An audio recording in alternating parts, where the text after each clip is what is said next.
The following is a Hoop Ball presentation. Hoop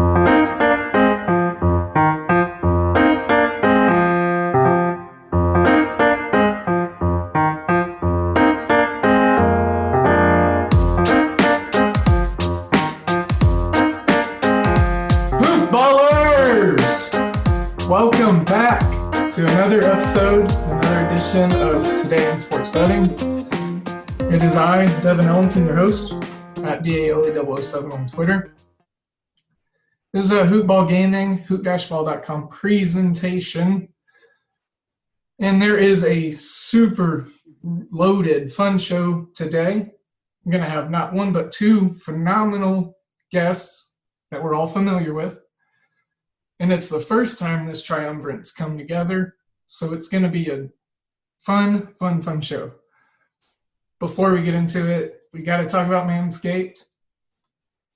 You use the promo code HoopBall20, you're going to get free shipping and 20% off.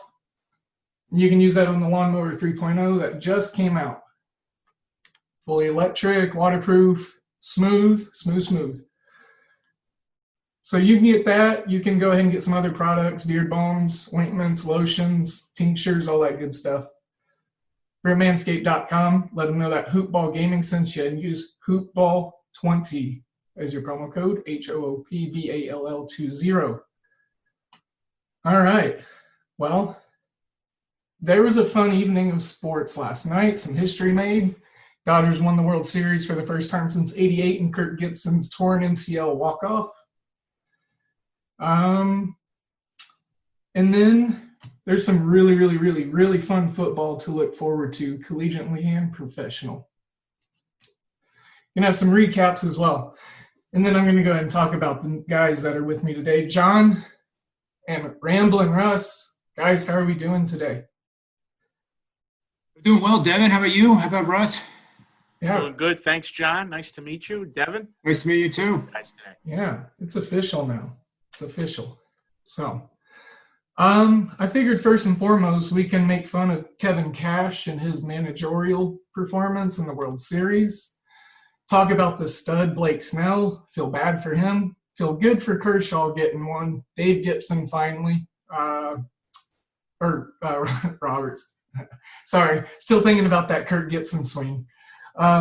Anyways, and then we can go ahead and talk about some things that are bothering you guys within the ending of the World Series here. So, Russ, first and foremost, I wanted to kind of ask you something. Sure. Were you impressed with Kevin Cash? No. Oh. He reminds me of Pete Carroll in the Super Bowl a few years back when Seattle threw the ball into the Patriots' hands and gave away the game. That's his bonehead of play. Now, granted, the Rays might not have won that game last night. They might not have won the series. But to take that pitcher out, I mean, they're talking about it everywhere. So it's kind of useless to continue to ream this guy Cash. But that was probably one of the dumbest baseball decisions I've seen in 25 years of watching the World Series. Yeah. For me, you saw what the results were for Blake Snell early, and all this talk about the third time through. I mean, but the guy was locked in. The batters he was about to face was 0 for 6, and I believe 6 strikeouts. Mookie Betts against the lefty was actually the only thing he's bad at. Was his slugging against lefties. It's .214, which was lowest in the majors. So I don't understand that. Apparently he had some analytical such and such and hoopla, red, green, this, that, and the third. What do you think about all that?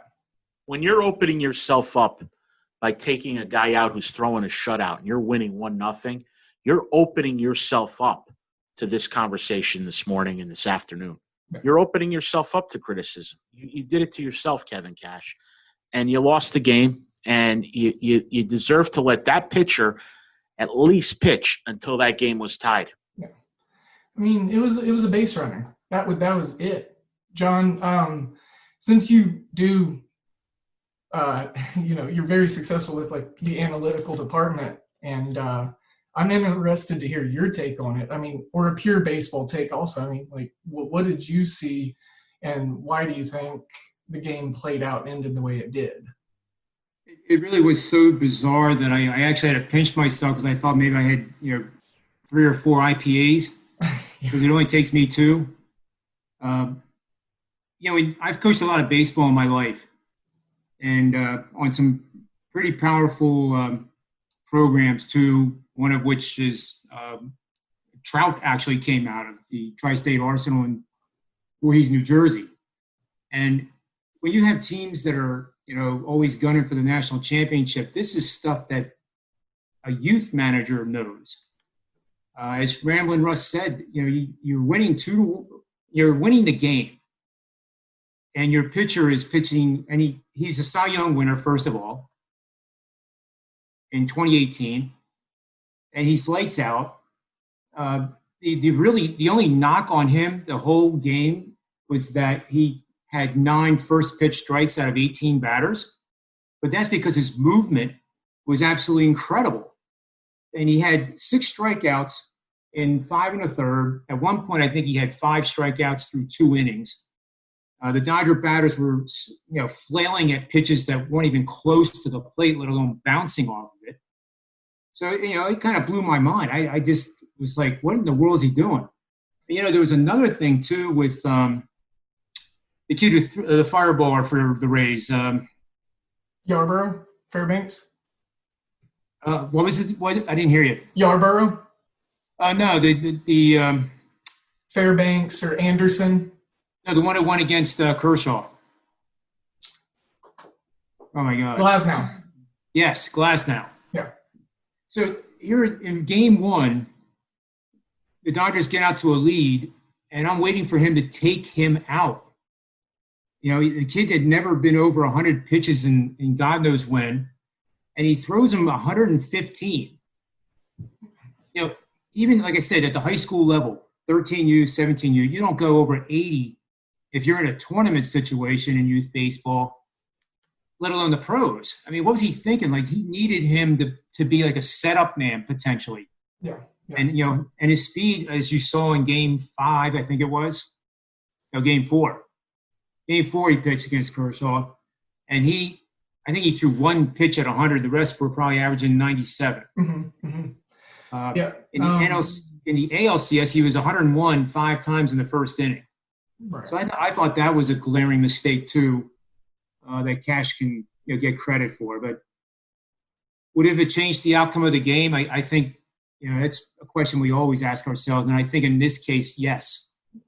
At least the Rays would have had a fighting chance.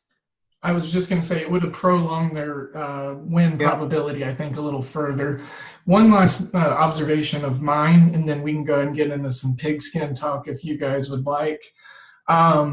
That's going to be the big part of today's show, obviously. I think he had about 3 of his strikeouts at least. I counted 3 when I saw 3 strikeouts high in the zone, about 97, 98 with a 2-seamer that had some kind of rising motion. It was pretty sick. It was. Yeah. So we good on the World Series, y'all? Unfortunately, yes, I guess. Yeah. I was hoping for game 7, but I know. It's hard to believe that. It's hard to believe the Dodgers took 32 years to win their last one. I can't believe it's been that long. Well, congrats to the Dodgers on a short season. They kept their guys healthy. They're talking in New York about how Justin Turner came out and celebrated. They're making a big deal about it. But we're not going to go to that. We're not going in that direction today, folks, with this. We got to be right. So, in any event, congrats to the Dodgers. Yeah, and, shame on me for not saying that. Congrats to L.A. I am the youthful one of the bunch, guys, not to be that guy, but first time in my lifetime I've seen the Dodgers win a World Series. So kind of cool for me, selfishly. Well, let's go ahead and talk about some college football. You guys know I love the Sun Belt, a.k.a. the Fun Belt. So we're going to get it cracking with a primetime game. It's going to be the party popper for Thursday night. South Alabama, they're taking on Georgia Southern, going on the road to take on Georgia Southern, and they are 5.5-point dogs, the Jaguars are. And I talked about this game a little bit earlier in the week, obviously, but, there's going to be a major pro potential prospect, Jacob Shoemaker, an offensive line out for Southern Alabama.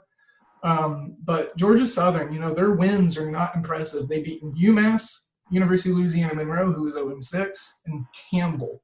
So they're 3-2, yeah. I don't think they should be laying 5.5 at home, and it's come down from I believe opening line 6.5. So did you guys look at this game at all, or do you have any interest? Yeah, I can start here. Overall, the Jaguars are 3-2, and they're on top of the West Division, but they too have not played the toughest part of their schedule. That starts pretty much with Georgia Southern and gets more intense as the season rolls on. So Georgia Southern was 3-1. They lost 3, and now 3-2, and they're 1-2 in the Sun Belt, losing 28-14 to a rising Coastal Carolina Chanticleer's team. I love saying that mascot. I actually don't know what it is, but I'll have to look it up. But it's a pretty cool sounding name. Oh, I know. It's a rooster. It's a teal rooster. Oh, that's right. It is. That's right. Yeah, it's a wild protector. It's a protecting rooster that attacks. Yeah, I remember that now. That's pretty cool. So Coastal Carolina, my power ratings from the beginning of the year is the third most underrated team that I had. They probably are a surprise to everybody except people who live in that community. And, both of their of Georgia Southern's losses were teams ranked in the top 25 at the time. So now you have to ask yourself a question like, how does this all work out with Georgia Southern having played UMass and Campbell, as Devin said, and try to make sense of this game? South Alabama's quarterback, Desmond Trotter, was out due to an injury, and I believe it's a shoulder, and that, from what I hear, takes more than a week to heal. So it's going to be interesting to see how they do deal with that. But he's been coming on, and their ground attack is pretty good as well. Their quarterback, Trotter, ranks 5th nationally, believe it or not, 10.8 yards per pass attempt. And they have 2 really good running backs, too, I think they actually call them Lightning and Thunder, with one being obviously very, very quick. But he only has 36 carries. But he ranks 3rd in yards per carry in the conference.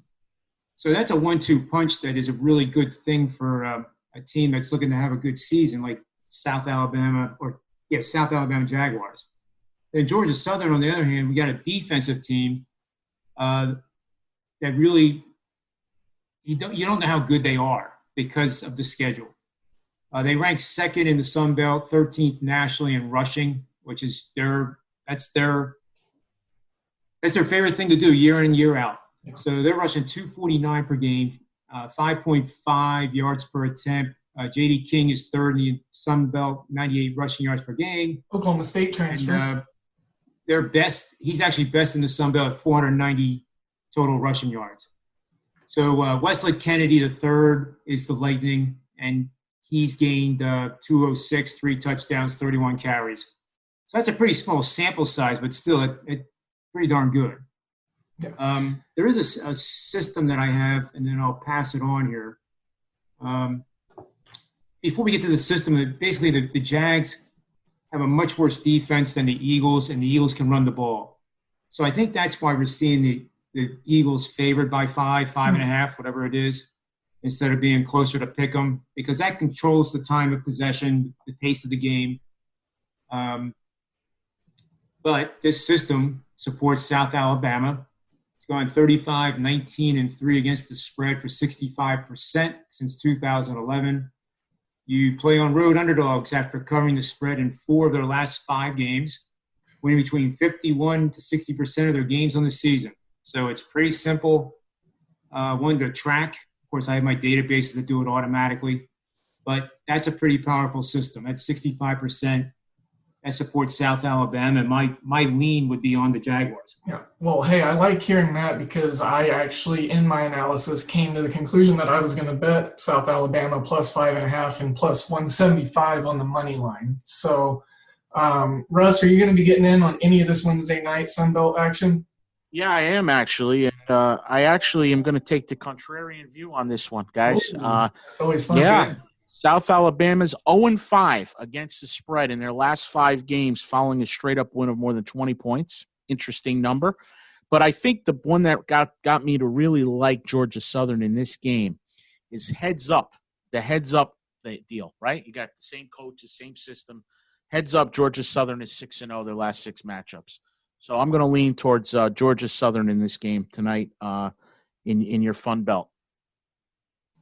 All right. Well, hey, I am a contrarian myself, and there's always a contrarian angle. So thank you, Russ, for providing it in this specific matchup. One last, thought on it. We talked about the opponents, and they've played one like opponent, and that was ULM. I've just, the comparison was a little bit more black and white and easy for me after seeing the eye test against similar opponents. And then, we've talked about the teams that South Alabama's played. I mean, they beat Southern Miss. Southern Miss is a little bit on a roll.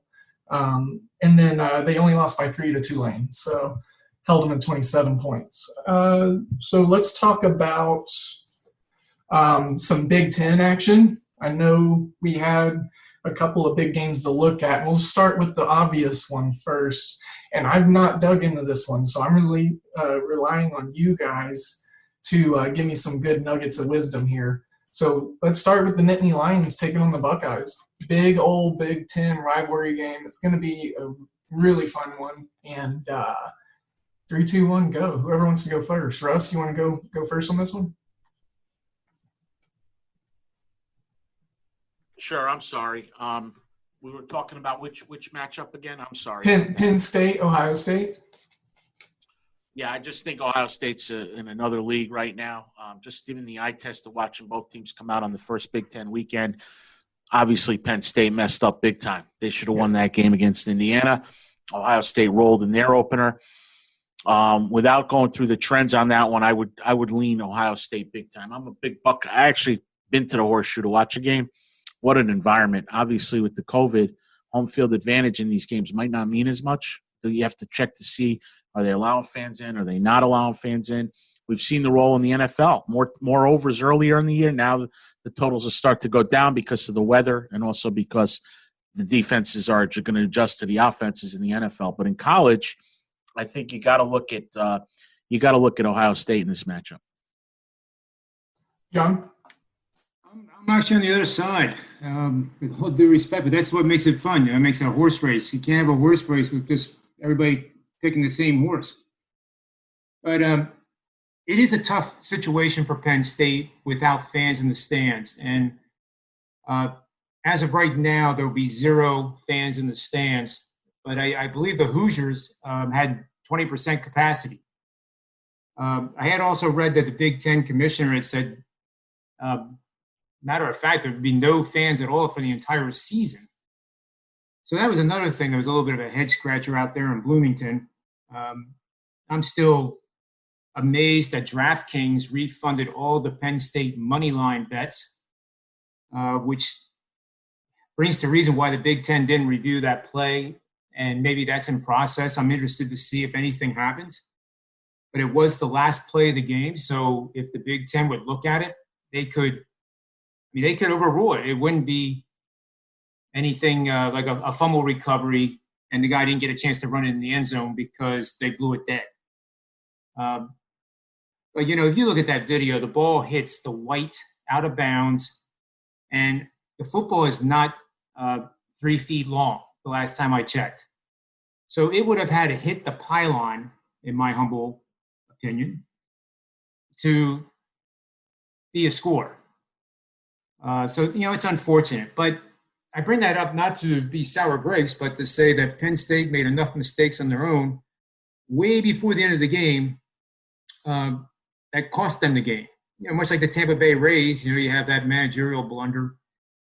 You can go back to that situation. It wasn't the closer who lost the game. Like, it wasn't Mitch Williams in '93 that gave up the home run to Carter of the Toronto Blue Jays in that series. So I think you get my point. The betting has been overwhelmingly on Ohio State here during the first 3 days. Devin, what did you say risen you from saw? 9.5 to up to 12 points, and the total's gone from 61.5 to 63.5, so a 2-point jump. My suggestion on that, John, is if you're going to take Penn State, is to tease them up through the 14, through the 17. Because I tell you what, I wouldn't touch that part of it. I'd like Ohio State to roll. Sure. And that's easy to say, right? Ohio State's going to roll. Let's be honest, right? It usually happens. Yeah, more times than So not. that's the chalk. But again, if you're going to take Penn State, you might want to wait and tease them up. But I don't think Penn State matches up with them at all this year. Honestly, I don't. In watching these two teams play last week. James Franklin, I think he's probably on his last couple of years with Penn State. Not anything, bad or sour or anything. I think it's just underperformance with the recruits he gets in. Had a couple good years, and he's fizzled a little bit the last, year and a half or two, in my opinion. Seen some coaching blunders in important spots. John, did you have a system for this game, and do the Nittany Lions have the one matchup chance? I'll mention, though, that makes me like Penn State is we saw what happened with the Cornhuskers last week. They played a defensive scheme that they just were not going to get beat over the top. So on the field side, opposite the hash mark that the ball is lined up on, you can see that cornerback was lined up at least 7 to 10 yards off the line of scrimmage. So they were forcing Justin Fields to make that throw. And for people who don't know, that's a very hard throw to make. It's averages about 30 yards.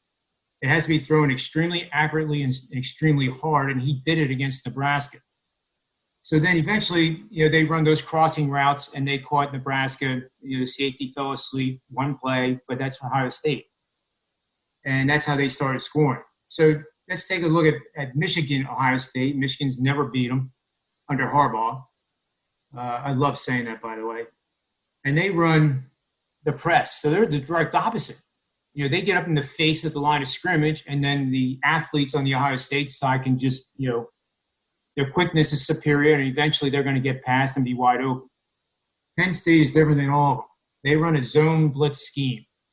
And this is why I think this could work really, really well. I wish Parsons would come back and be the middle linebacker, because arguably he is the best defensive player in the country. That kid is good. That would make this game probably a 10-point line or maybe less. But it's going to be interesting to see how the offensive line of Ohio State deals with this zone blitz scheme, because once they get flowing, they come from everywhere. So keep that in mind, because that could be a really neutralizing factor here. And Ohio State doesn't like playing in Happy Valley, and it's just too bad there's not going to be 111,000 and change in the stands, because I've actually had the privilege of being there at night, and it's nuts. I mean, it is just so cool. It's a bucket list thing to do. So here's a system: 29-11, 73% over the last 30 years. So this one's pretty rare, but it's also pretty powerful. It has 4 requirements. You're going to bet on home underdogs. The game is a matchup of conference foes. The home dog is coming off a loss, installed as a road favorite of 6 or more. And I don't have to talk about the Indiana game anymore, right? Nope. All right, so the opponent, Ohio State, is coming off a home win of 17 or more points. It's those 4 parameters working together. It's been 29-11, and that supports it as well. So I realize it's a completely contrarian play, but there was one last thing. There was news out that the starting running back is out this week for Penn State, which is their second running back. Right. Journey Brown is probably out of sports. But I looked at their backups, and just trust me on this, they could really gouge the Ohio State front. Yeah. And that I know it's going out on a limb, but based on the film I was watching, if that happens, you watch the line of scrimmage, and if Penn State's getting a surge, it's going to be a game. Yeah. I love getting the double digits. Do they do a zone I like his blocking idea scheme? with teasing it. Teasing is a smart idea. Does Penn State's offensive line run a zone blocking scheme? They actually can run both. Both, okay. Because they'll run jet sweeps when you don't expect it. They'll run. They don't run too many power sweeps anymore. Gotcha. But it's between the tackles. And this true freshman that I think will start this week, I think his first name is Tank. I'm almost positive. And why do you think he's named Tank? He's probably about 240. Yeah, he doesn't run east and west either. It's north and south, and that's how you need that to beat Penn or Ohio State. You got to have that. You got to punch a heavyweight in the mouth. Yeah, you have to have that, or you're just going to get blown out. Right. But hopefully, hopefully it's not a 40-3 score. Yeah, let's hope not. Let's hope it's a good old.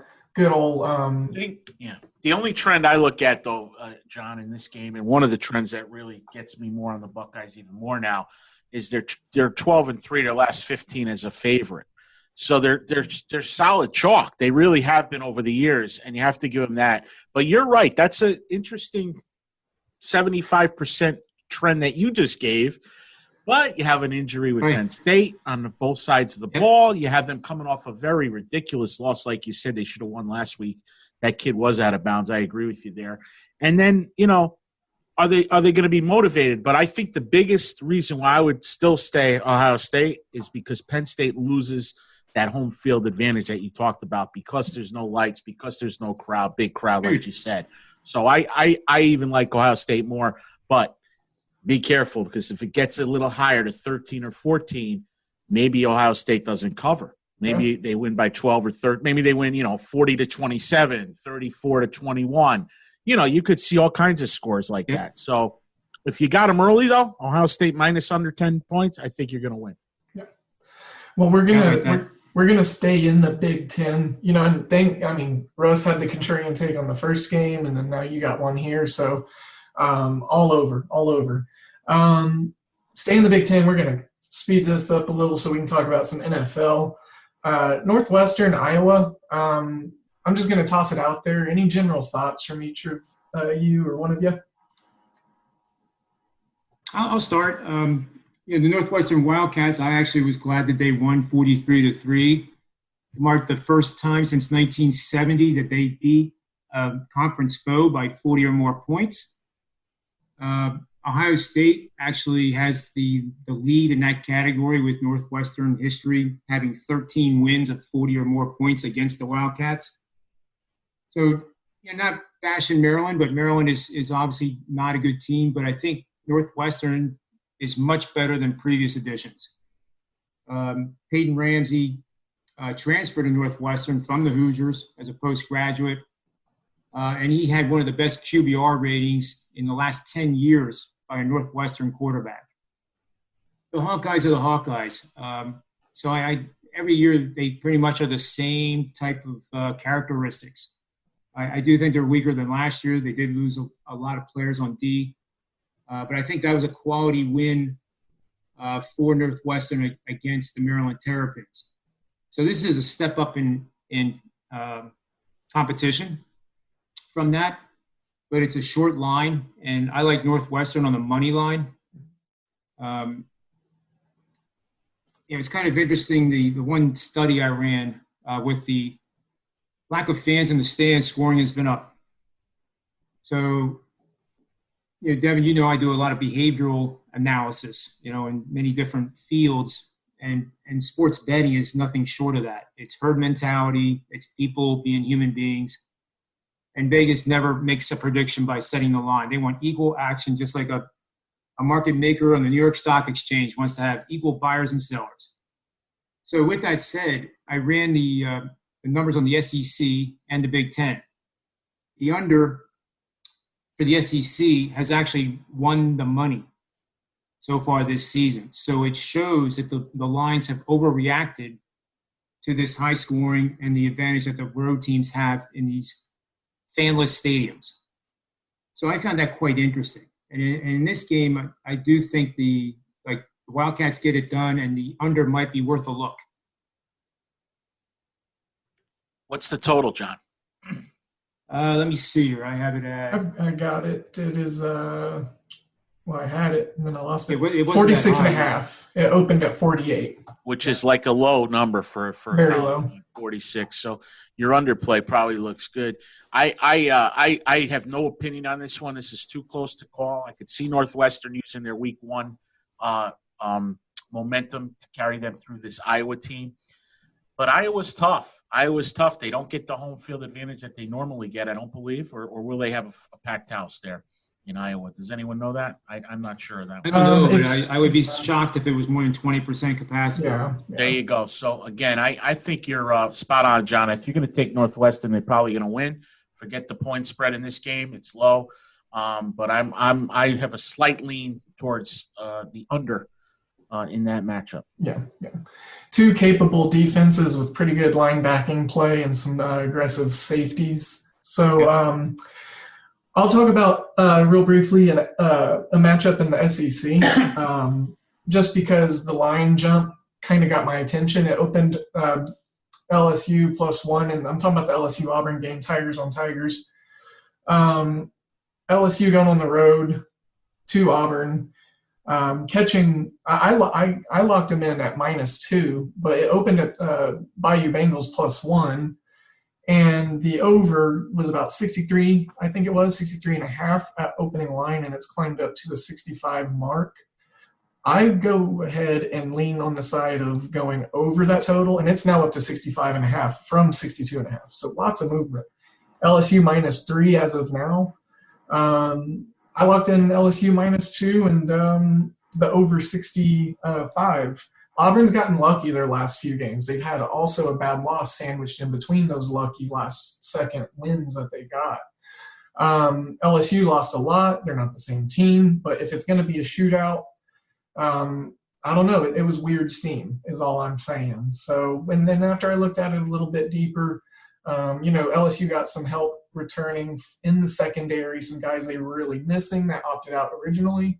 So maybe they get another stop or two in the game when they need it. I don't know. I'm crazy.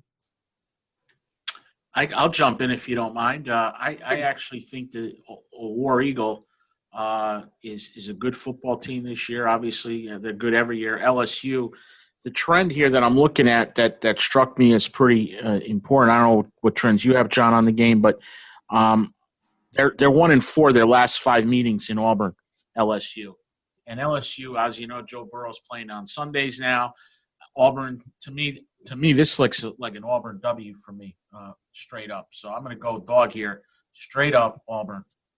And that's probably one of my better plays, although that team we talked about earlier, Southern Georgia, I believe it was, that looks good. But I do like Auburn +3. I'm shocked that they're underdog, actually. Yeah.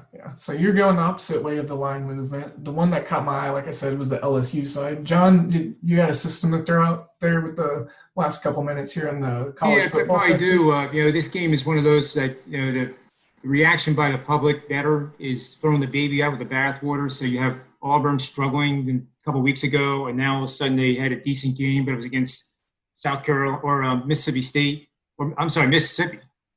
And then LSU looks like LSU last week, 500 yards total offense. The defense finally showed up. It didn't get gouged on the ground. So now LSU is the play and Auburn's not. So I like this Auburn play too. And let me just scroll down here. Actually, I don't have it available. I apologize for that, but let me just quick check here. Actually, there's a money line system here I can rattle off to you. Now, money lines, they hit 51%, but you're playing underdogs, at least with my systems. And that's how you generate money over time. Win percentage doesn't matter. So you're going to play against a road team using the money line. That's an excellent offensive team by definition, gaining 450 or more yards per game. They're facing a below average offensive team, which the Tigers have struggled. And that average team is gaining 330 to 390 per game. And that's the play. I mean, that's the two parameters. I try to present simple parameters on these shows and not get into algorithms and all kinds of, combinatorial stuff. And it's all big words that people like to say, and they don't understand what it is anyway. Yeah. So in this case, 50% is good. You're averaging plus 300 usually on the bet. So it's a fun one to do because you're always on the dog. Yeah. Being on the dog's fun. So with the college football on that, I think we are good to go. Wrapped a bow on it. A couple other games within the week I'll talk about later in the week, obviously. But let's go ahead and move on to some NFL action. All right. Well, speaking of some NFL action, I'm going to throw the first game to Mr. Ramblin over there first, just because it was a game that popped into my head and, based off of what I thought was going to be an actual, defensive game. So I'm maybe looking at the under in this one. And that's featuring the Buccaneers and the Giants. Is that a straight shot chalk look at it? Is it contrarian? Is it the right or lukewarm look at this game? The Giants have good, decent linebackers. We know about Tampa Bay's defense. DVOA is through the roof. They're top 5, I think, in just about every metric. Fact check, please. Russ. That's true. Yeah. That's true. The Giants are a very interesting team. I mean, Right. They're 1-6 this year. But if you study the NFC East or NFC least, if you will, the Giants have not played that badly. They've had a tough schedule early. They competed in most of the games except the 49er ball game. But if you look at their record, they could easily have won 2 of the games they lost, so they'd be 3-4 right now versus 1-6. Big difference, obviously. They also could have lost the one game they won if Riverboat Ron kicks the extra point and then they go to overtime and lose the Giants. If they would have had to win the coin toss or they would have lost. But the Giants definitely are playing better under this coach in 7 games than they played under Pat Shurmur over 2 seasons, even the last coach before that, McAdoo, his year. But when I look at this game Monday night, I look at a Tampa Bay team that's going to come in way overconfident on the road, laying 11 points. And my opinion isn't even on the total because I think it's going to be right around that total. But my opinion is on taking the New York Football Giants plus the 11 points in this matchup. Number one, Brady does not have his best games playing in New York. Now, I realize that was against Eli and Coughlin. But at the end of the day, the Giants will play hard. They have a few extra days to prepare coming off that Thursday night loss to the Eagles that they blew that lead. And so if you believe in the Giant program is going in the right direction, this is a classic example of, do they spoil all those Buccaneer survivor picks and pull off the upset of the NFL this year? Yeah. Do they? I don't know. Do I think it's within 11 points? 100%. Very confident. Shocked the line is that high. It should be about 6 or 7. Getting that 11 points, I'll probably tease them up to 21.5. If this line gets to 11.5, I'll do a sweetheart tease them up to 3 touchdowns and a half a point. Tommy Brady just won his last game in a blowout fashion. Refresher, they played last week. They played They played the Raiders, who had the Raiders. Okay, but the Raiders had gone through that COVID stuff. They didn't practice. Whatever. Yeah. They blew them out, but the Raiders don't have the defense. The Giants actually have a better defense than they're given credit for this year. And Daniel Jones is starting to improve a little bit. If he holds on to the football and the Giants don't turn it over, Brady's erratic. Brady still can't throw the ball way down the field.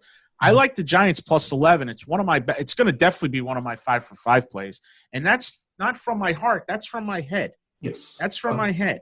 It's good to balance the two. They will cover that 11.5, and the reason they're going to cover that is I don't see a motivated Tampa. They're going to come in thinking, "Oh, it's another cakewalk," but the Giants will show up to play that game.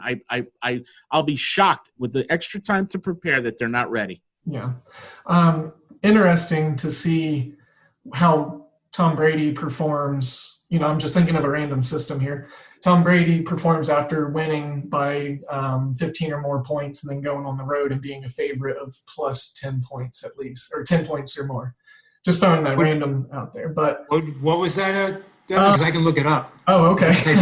I didn't know that was possible. Absolutely. Tom Brady in his career coming off a victory of 15-plus points and then going on the road and being favored by at least 10 points. So while you look that up, the previous game they won by how many? At least 15. All right. And then what was the last part of it? To be at least a 10-point road favor of double digits? Yes, double digits. Yep. It was at 8.5 at opening, so a little closer to what Russ said it should be. So good look on Russ's part. Over-unders dropped 1.5. So that speaks good in volumes to that spread maybe being a little bit more close. Giants keeping it closer. 46 down from the 47.5. So, like I said, I was lean. It's Monday Night Football, by the way. We'll throw that out there.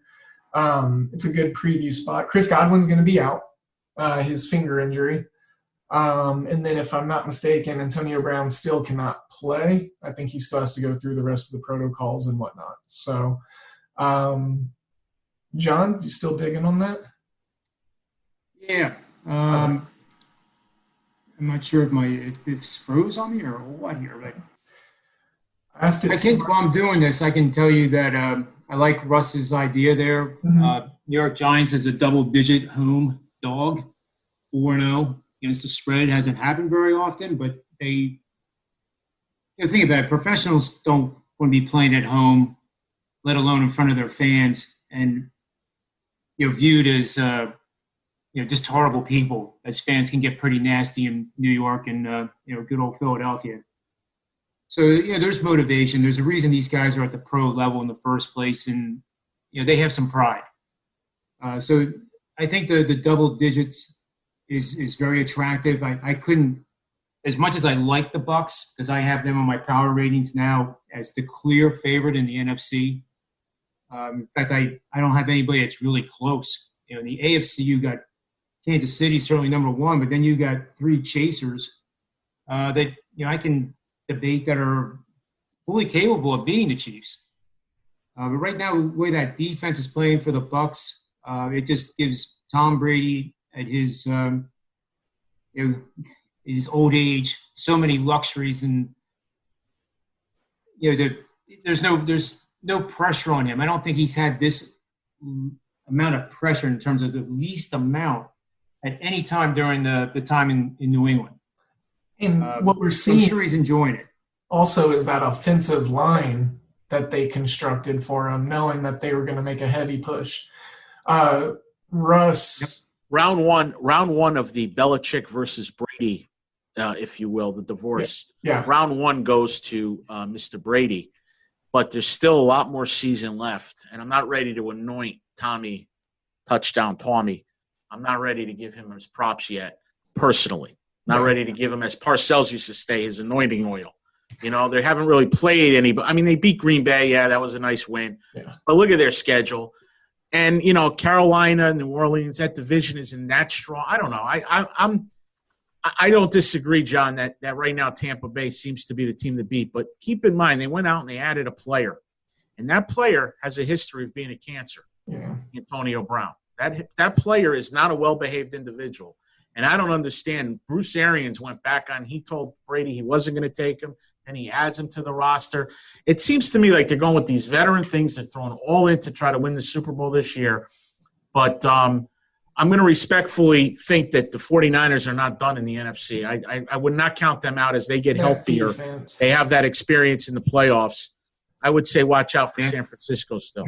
Yeah. Well, I definitely would count them in, as I would the Rams. Yeah. I mean, look at the craziness in the year 2020. You have the NFC West with every team over 500 by a lot. Mm-hmm. Well, I guess the Niners are 4-3, but everybody else is 5-2 or 6-1. And then you have the NFC East, which I don't even know if they should be allowed in the playoffs if you don't have at least an 8 record. But to answer your question about Brady coming off a 15-point win and now installed as a double-digit road favorite, 6-1 straight up, winning by an average of 17.3 points per game, but 4-3 against the spread. The over/under is 3-4 to the under. All right. So, but let's keep in mind all those trends that you just mentioned. We're in New Where England. trends are very. Hang on. This is where trends could be a little misleading. That's in New England with Belichick. it's all in New England. Yeah. Doesn't go for complacency. Sure. Bruce Arians is a different monster. Yep. All interesting stuff. Since we're talking a lot about the NFC East and whatnot, let's transition over to Dallas and Philadelphia. Right now, we're seeing. You have to? Do y'all want to? Oh, no, I'm just kidding. Okay, I like this all game. 7.5 road dog. The amount of points Dallas is getting, over under is 43. Opened at 43.5. So Philly, for some reason, they're 7.5 point favorites at home, or who wants to take this one? I'll take it. I'll give you my quick it. opinion. I'll give you a quick opinion without looking at trends or anything. Yeah. No team in the NFC should lay the 7.5, but right now Dallas is down in the dumps. But that being said, I want to know how Dallas and Philly have done head-to-head the last 10 games. And I do think that the pressure is going to be on Dallas. I wouldn't touch this game with your money, Devin. Okay? Yeah. That's how I feel about this NFC East overall in those two teams in particular. I have no comment. I mean, I don't know. What do you think, John? Well, believe it or not, there's a play on the Eagles. As much as I don't want to admit it, I don't know if I have the guts to actually go to the window and use my money to make the bet. Given that, the teams are – certainly Dallas is a mutiny. I mean, this is one of the worst situations I've seen in my entire life of any professional team. To play the way they did against Washington, it prompted me to actually put out for me, an aggressive tweet, as I think Devin saw it, that since the presidential election is this Tuesday, that we should add a new line item or an additional line item to vote on, and we need to vote for a new America's team. And the slogan for my campaign is "Make America's Team Great Again," because Dallas flat out sucks, and there's no other way to describe it. So, there's no party lines on this voting. There's no partisanship. I think it's just, you pick the team that you think should be America's team. And, in baseball, I thought America's team should be Tampa Bay. Moneyball, hardworking, low. They don't get paid very much relative to the Yankees and the Red Sox and the Dodgers. So, I just threw that out there. But the Cowboys, this was, I heard this, a guy that I talked to on Twitter at ESPN, the Bear. He brought it to my attention. I didn't realize the Cowboys lost all 7 to the spread. So I dug deeper. So what happens to these teams after they've lost 7 in a row? And not 7 in a row, to start the season, but at any point in the season over the last 30 years, in my database, how do these teams do? I mean, are they this horrible and they just keep losing? Well, the record is 21-16 with 3 pushes. That's 57% since 1990. The average score has seen the ATS loser, the one that's on the losing streak, lose these games by more than 20 points. But somehow they've managed to get a 21-16 against the spread record. So clearly they've been underdogs in these situations. Teams that have lost 7 or more games to the spread produce different results depending on the site. So when the teams are at home, they're stellar 11-5-2. So if Dallas was at home, this would be something to think about. And that's 69%. But when they're on the road, they're only 10-11 against the spread. So then this started making me think that, well, wow, let's take a look at something from the database that may support the Eagles. So the database tells us that road underdogs facing a divisional foe and have lost a minimum of 7 games to the number are 0-7 straight up, losing the games by an average of 16 points and 1-6 against the spread. And I have a chart. I think it actually is on Twitter too. It's not hard to find. If you not, just send me a message and I'll direct you to it. But it shows all the games and the margin of victory against the spread, and it's pretty weak. And that works against the Cowboys in this situation. And that's really it. I think the Eagles somehow have turned the corner. It's not Wentz's fault, right? Just like it wasn't Brett Brown's fault in Philadelphia for the 76ers not doing what everybody thought they should do. Mm-hmm. So the guy that's accountable gets the axe, right? And that's what's going on in Philly with Wentz. But he's had, the number 1 wide receiver on the Eagles right now was on the practice squad the last 2 years. And I love it because, this is like the Moneyball thing that I just, crave. Yeah. Here's a young player that comes off the practice squad and busts his butt and makes the most of the opportunity. Whereas some of these guys making all this money on 10-year contracts, maybe you ought to wake up and maybe get out in the field and play. Yeah. Easy for me to say sitting here in a chair. But I think you get my point. So I think the Eagles win easily this week, especially. McCarthy was probably the worst hire the Dallas Cowboys ever made, in my opinion. Well, it sounds like we're putting together a little NFC East teaser. Call us crazy, but, tease the Giants, tease the Eagles maybe down. And I'll take the Giants plus 17.5 and the Eagles minus 1.5. But I'll tell you right now, I agree, John. That's an excellent analysis. Yeah. And I look at the Eagles, and you mentioned the two coaches. One coach, his post-Super Bowl record is phenomenal. He's still with the same team in Peterson. And the other guy, since he won that Super Bowl in Green Bay, right down like a sinking ship. Yeah. So and with Dallas, forget about it. So I agree with you. I would take the Eagles comfortably. Now I feel very good about the Eagles. Yeah. And Andy Dalton's their quarterback. They lost their heart and soul in Dak. Maybe it's close, but the Eagles should win that game. I'm thinking maybe the Eagles in a survivor pick, although I have my survivor pick when we talk about KC and the New York Jets. KC is my survivor pick, but I'll let you. Well, hey, speaking of that, that is the next game that we were going to talk about. So, but before we do, I got to mention the other show sponsor, and that's mybookie.ag. Use promo code HOOPBALL, HOOPBALL, to get that 100% match on your initial deposit bonus and get some free play while you're at it. So, check those guys out, mybookie.ag. Bet, win, get paid.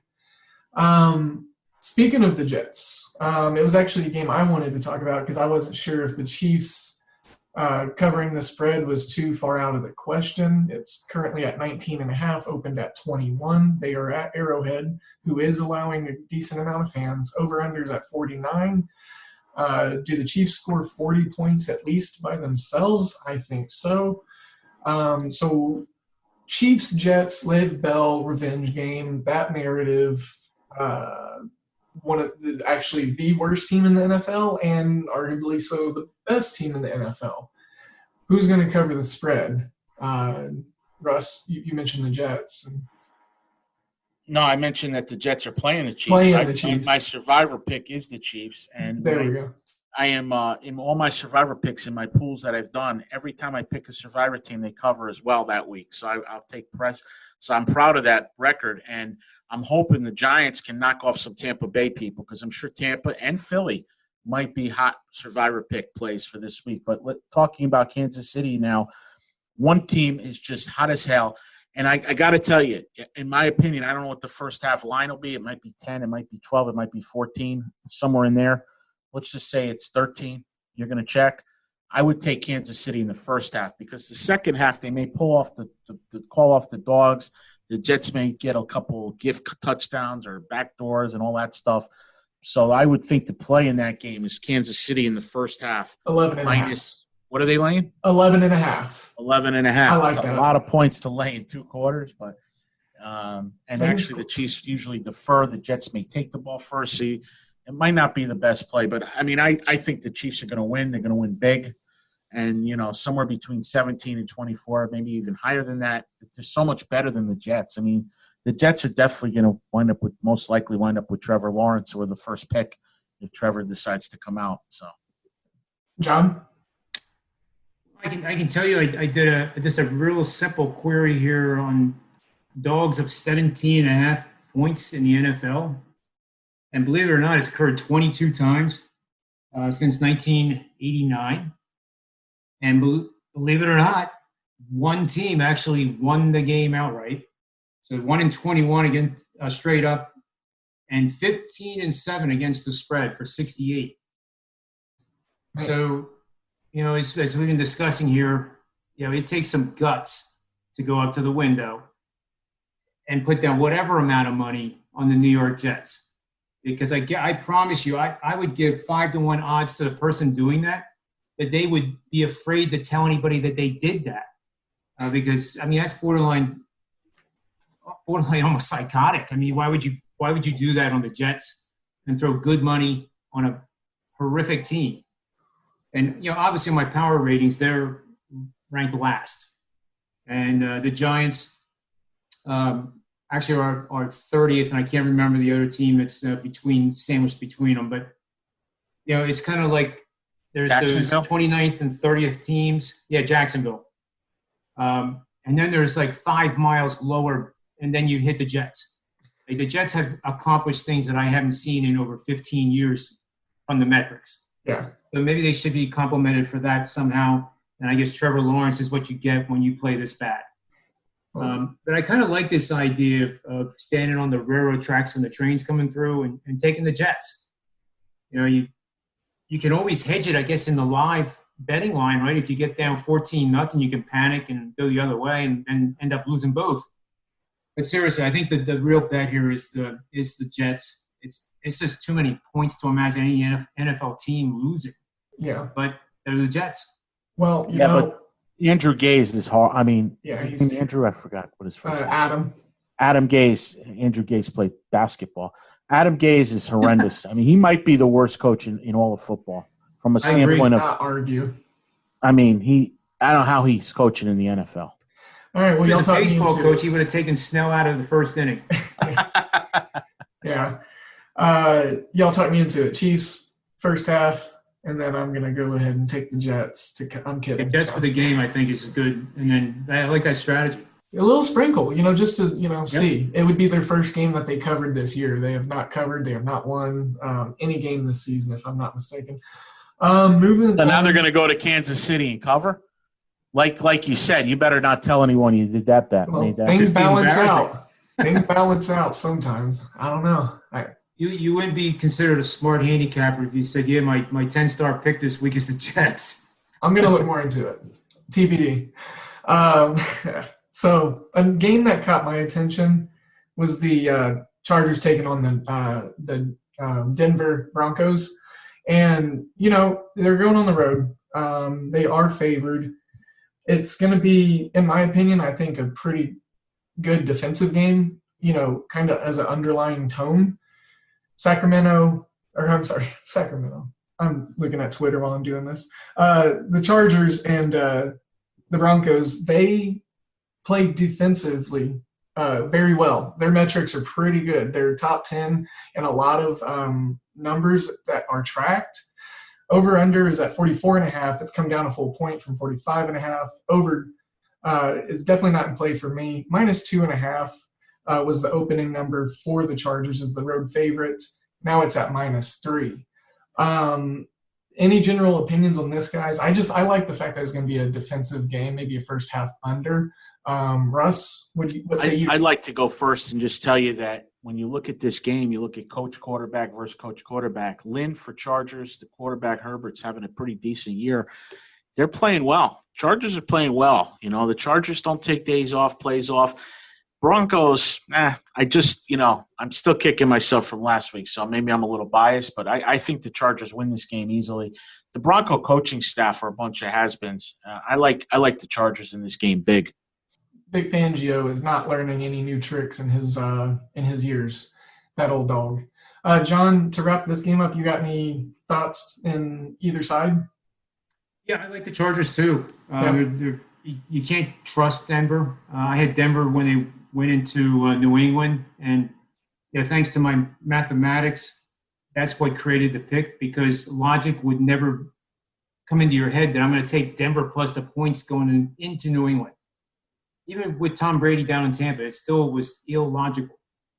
So I think this is a game, Chargers quarterback is just awesome. I mean, that's one hell of a pick. And a first-round pick that's finally, for an NFL team, seems to be working out.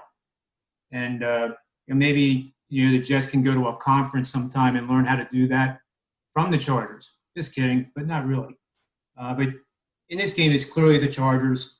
Let me see if I just have any quick system here. No, I don't. Yeah. But the power ratings state that the Chargers should be favored by 11. Okay. So there's some pretty good room there to bet them now. And the line is 3 or 4? What's the 3. line? It rose from 2.5. Yeah. So it's at a key Holy number. mackerel! Yeah. That So seems my power ratings aren't like telling you what the line should be. It's telling you the quality of the teams. Right. So there's an 11-point differential in this matchup with the Chargers on the road. Well, and to speak on the point of the quality of the team and then connect it and piggyback on over to Mr. Ramblin, the quality of the coach and the quarterback comparison. Yes, exactly. So, and the leader of your offense calling the plays in Denver is a guy named Pat Shurmur. Yeah. You could have him all day and every day. Call him. See how that I agree. out. Better coaching, better quarterback. better, period. Yeah. All right, so a couple more games I just want to toss out there, and maybe y'all hit right back to me or to each other. I like the over in the Raiders-Browns game, even though OBJ is now out for the season. I think they have a couple other guys in their depth pool of wide receiver talent that's, going to probably be able to fill not the whole spot, but make it not hurt so much. And then, you got the Raiders, who are I believe, still down Mr. Abrams, their aggressive young safety. It's 40 here. I'm trying to find it. It's running from me. We got it at 52.5, and it come down from 55.5. So I thought that was a little weird, but I think it was a late adjustment maybe by the books and the OBJ news. So Vegas is getting 2.5 points. I also like that. I'm looking at maybe teasing that up. Just a gut feeling on that. Any opinions? The Raiders like to run the ball with that Jacobs kid. They like to pound it in there, and with OBJ being out for the season, which is no surprise. I mean, he can't last the whole season in one way or another. So I think the Raiders might actually bounce back this week. I think the distractions of the last week with the COVID and all, with a lot of the linemen not practicing together and all that stuff might have hurt them a little bit. But the under seems like a good play. What do the trends say, John? Well, I'm looking at them right now. In terms of team rankings, their defenses on both sides are near the bottom of the league. So back to my little analysis I did in the SEC, it applies to the NFL. The road teams have an advantage on third downs because they don't have to use silent counts or any of that stuff. And the intensity of the crowd is no factor because it's not there. But given that the public, the human behavior has been so towards the over that the lines maker has adjusted the spread so high that now the under is starting to become the winning bet. And especially in situations like this where you have two struggling defenses that have trouble stopping anything. And, with a total that's probably way too high. Of course, with that said, these defenses could play like crap and there could be 70 points scored. But I do like the lean to the under in this game. And I've been trying. I haven't had a bet on Cleveland all year. I got lucky with Cincinnati betting against them, but I can't figure them out. Like it's almost like they were the doormat for so many years. They were never as bad as the New York Jets are now, but they were that addition. Right. And now I'm almost feeling good about them, because you want to see them finally get over the top, but they're in the wrong division in the AFC first of all, and this is one of those games that they could lose, and you start scratching your head. Like, why did I even think the Browns had a chance? Yeah. Like I said, I like the – I'm sorry. Go ahead. I like the under. I like the Raiders side, so maybe I'll back off the total on the over just because of you guys providing me with some wonderful insight. Any other last thoughts on this before we talk about New England and Buffalo and then send this bad boy on out of here? I'm good. All right, so let's go ahead and talk about New England and Buffalo. A divisional game. Buffalo is hosting the Patriots, -3.5. It started at the +3 mark for the Patriots. Over under 42.5. It's come down 3 full points from 45.5. Is Josh Allen going to have a good game against Belichick and, kind of prove his dominance in this division, Russ? Before I give you my selection, was not that impressed with Buffalo the way they played against the Jets. That being said, New England the last 2 weeks, losing to Denver at home, then going on the road and putting a stinker against the 49ers, or was that at home? The bottom line is neither team has really played that well. In fact, the surprise team in that division, in my opinion, is Miami, yet they're going to Tua this week, right? They're going to go to Tua now.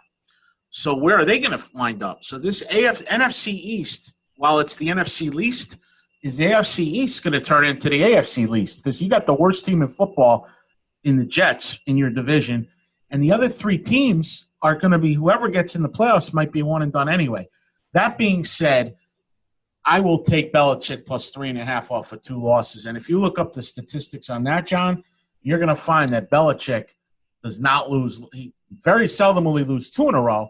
But when's the last time he ever lost 3 in a row? You'd have to go back 20 years. Yeah, it's so on that alone, I'm going to give Belichick one more shot here to stay in the race, stay in the playoff hunt, and give those Patriot fans hope.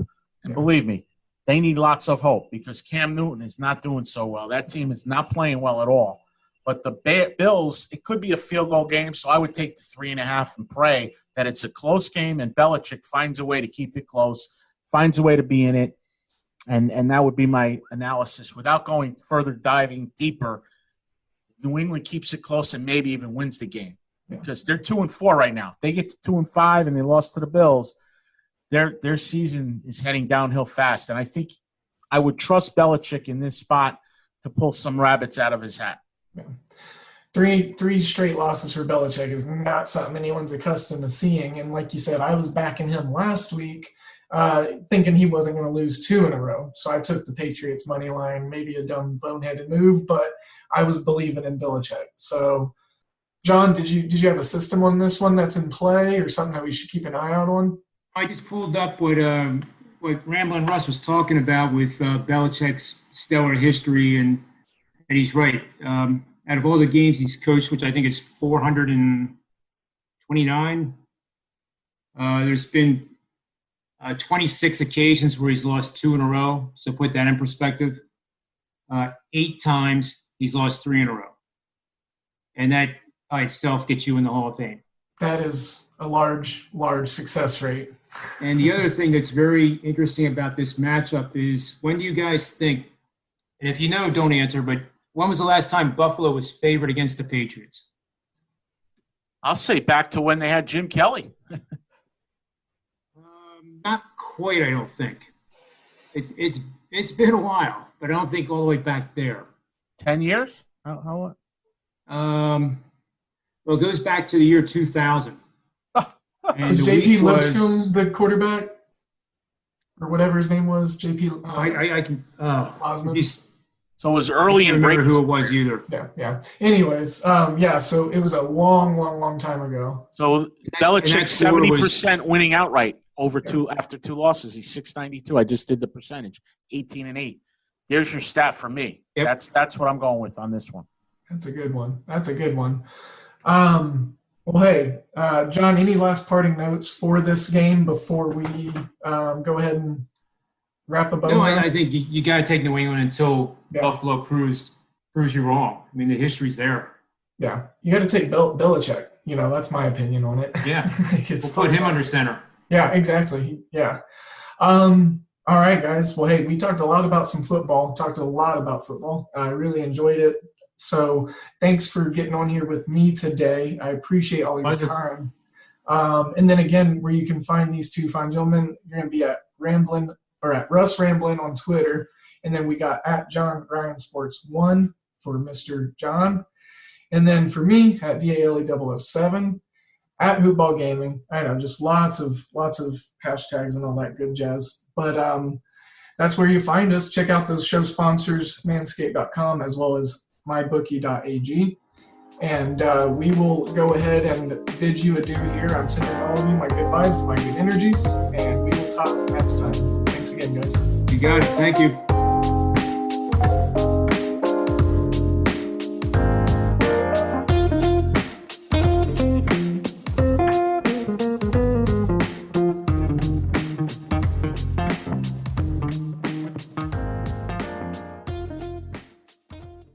This has been a Hoop Ball presentation.